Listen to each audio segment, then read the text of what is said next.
Hello, my name is Simmer Sky. Welcome to my YouTube channel. Please subscribe and hit that notification bell. Let's get going today, shall we? So I have to embarrass myself real quick. So I got my computer all ready to record, got into The Sims, started building this little micro home here, this tiny home, and I closed my game and realized I had not started the recording. So I apologize for that. So I will just explain to you what I've done to this point. I built a tier 2 tiny home. Messing with the 64 tiles is really complicated for some reason. I always end up with like 63 and I don't know where to add the additional one. So I was able to kind of figure it out and we got the full 64. And then I noticed that there were some wildflowers growing on the side of this lot, and I decided that I was going to kind of incorporate those into my landscaping. So I kind of did this like overgrown wildflower area over there on the side, and I thought that looked really cute. And I wanted to have the colors in here to be kind of like greens and browns. So I really just threw down some countertops and I messed with the floor plan a lot, and it probably took me about a good 10 minutes to figure out how to orient this space. So I'm kind of glad that that wasn't part of this because it would have taken embarrassingly long because this space is so small, and in theory I should have come up with it more quickly, but I digress.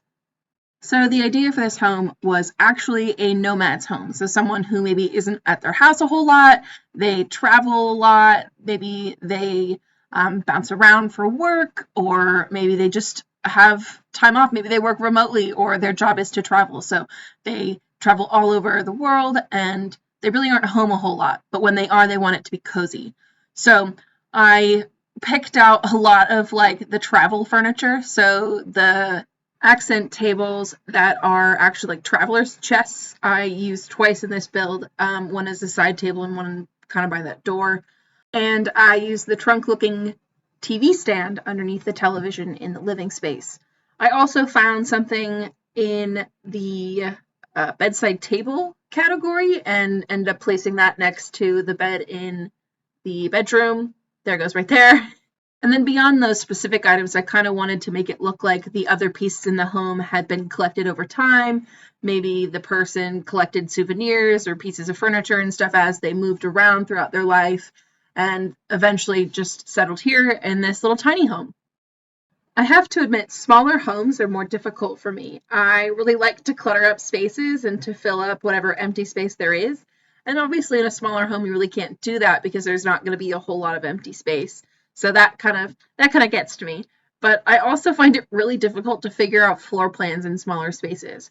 I really want the space to be maneuverable for your Sims because I know how difficult it can be when their movability is limited. So I definitely think part of the reason I originally struggled with the layout was because I wanted to figure out a way that Sims could easily maneuver through the area and not get stuck, but also so that I used every inch of the space that I could in a way that made sense. I also probably just gave away where I'm from if you can't tell by my accent.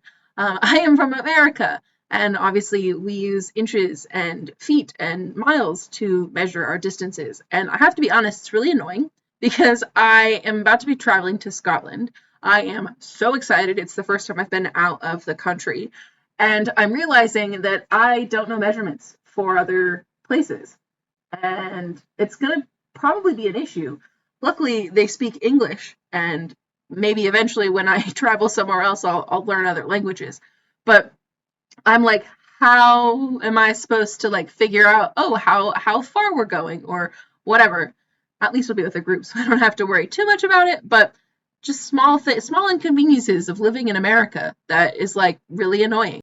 We all know that the people who created America just had to be different and had to like stick it to England or whatever. And in doing that, we end up getting screwed down the line.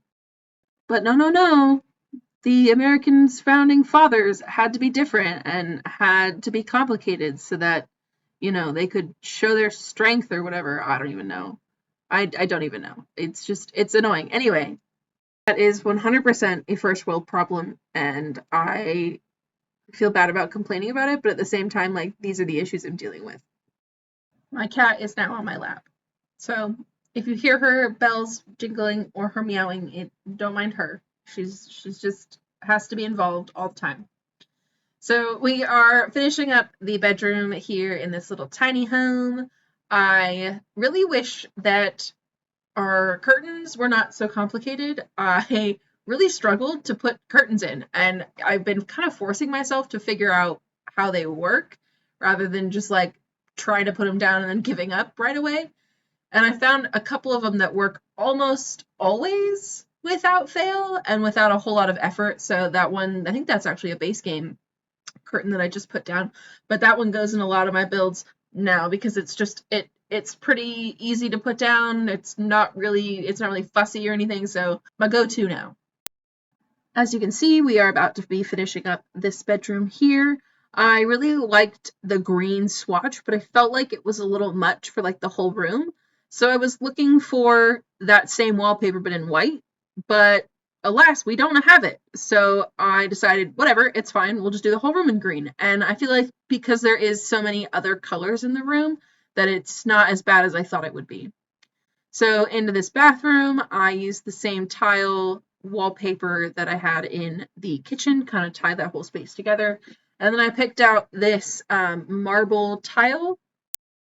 I thought that the tile kind of matched that light brown in the wallpaper swatch, and I felt like it kind of looked good together. So I decided to go with that. And I really just kind of went with other like light brown colors for this bathroom.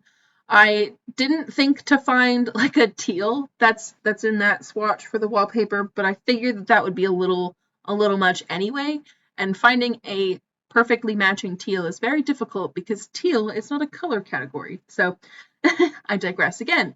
So here we go. We're going to add in a little window. I like to put windows in my bathrooms. I know, like, generally speaking, that's like a little bit of a privacy issue maybe, but I feel like bringing in that natural light really helps bring the space together.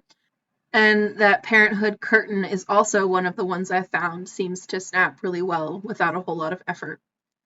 So moving now to the backyard, I wasn't totally certain what I wanted to do back here, since the goal was to build a home for someone who moves around a lot and isn't here so much. So I kind of figured that landscaping a whole lot would be futile since they're not here to keep it up. I know that there really is there's not really gardening in The Sims unless you're actually like planting flowers and such, or planting fruits and vegetables, but still I kind of felt like it would be odd to have a whole lot going on back here and especially have it look kind of manicured. So going with that same kind of wildflower theme that we've got on the side, I decided that we were going to put some wildflowers under that tree. The tree is nice and big and kind of looks a little unkept, so I thought that kind of fit with the style. By the time this video goes up on YouTube, it should also be up on the gallery. My gallery ID is SimmerSky7, and you can find this home under the Nomad's home. You may have recognized earlier that it said the Nomads or a Nomad's overgrown home, and the plan originally was to do kind of an overgrown backyard because, you know, they're not here. But it was a really long title, and B, I decided didn't feel like doing a whole lot more in the backyard than just kind of the wildflowers, so we decided to scrap that part of the name and just go with a Nomad's home or the Nomad home. I figured it was also fitting that this person have a bike since they travel so much. Maybe when they're home, they like to enjoy the outside and the outdoors when traveling on their little bike. You know, it's green, it's helpful for the environment. I don't know. So as you can also see, I have this hole in the fence. With tiny homes, you can't really do backyard spaces because it counts towards the tile count. So to kind of get around that and cheat the system a little bit, I didn't enclose the fence in all the way. And, you know, gotta do what you gotta do. I think that that's okay. You still kind of get the effect of a tiny home.